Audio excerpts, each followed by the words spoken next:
टंका पाई सांग को हत्या घर भितर मुर्मूष अवस्था युवक मृतदेह को उद्धार करा जायछे।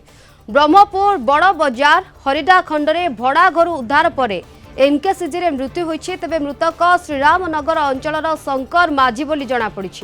युवक को पिटी पिटी गुरुतर करबा परे ताला पकाई फेरार हो जाइथिले अन्य युवक। घर भड़ा विवाद को नहीं हत्या होइतिबा सूचना मिली। तेबे पुलिस घटनास्थल में पहुंची तदंत करुछि।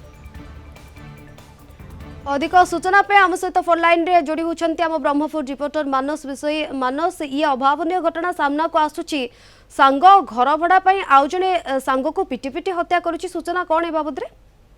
निश्चय देखो जमी ब्रह्मपुर बड़ बजार थाना अंतर्गत आस्का रोड थी श्रीरामनगर एक अभावन घटना देखा मिली। घर भड़ा विवाद को नहीं जड़े जन को हत्या कर प्राथमिक तदंत जना पड़ी। से आक्रमण करते धारुआ अस्त्र गुरुतर अवस्था एमकेसीजी मेडिकल भर्ती कराइला। डाक्तर मृत घोषणा करते मृतदेह को बर्तमान बड़ बजार थाना पुलिस जबत कर घटना जो युवक रही संपुक्त रही अति शीघ्र गिरफ कर पुलिस विभिन्न स्थान में चढ़ऊ कर जेहेतु घटना पर से घरे ताला पकई फेरार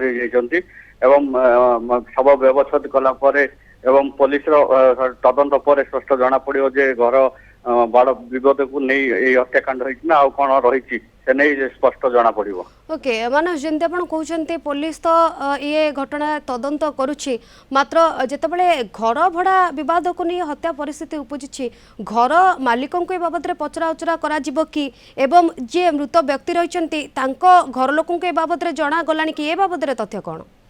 हाँ निश्चय देखो घटना पर रही मृतक रही शंकर माझी परिवार लोक मेडिकल उपस्थित रही। तेज क्यों परिस्थिति घर मालिक हत्या कर वर्तमान तदंत पुलिस करुच्ची से जड़े रही कि अन्य क्यों मैंने घटना हत्या घटना संपृक्ति रही से नहीं पुलिस समस्त दिगरू बर्तमान तदंत कर पर स्पष्ट जना पड़ो जे हत्या घटना केवल से जड़े धारुआ अस्त्र आक्रमण कर विवाद रही ना कौन से नहीं स्पष्ट जना पड़ो। ये धारुआ अस्त्र जो हत्या करा जड़े थिले ना आउ किए संपृक्त अच्छा परवर्त समय तदंत शेष होगा जना पड़ो। धन्यवाद मानस आपणकर तथ्य।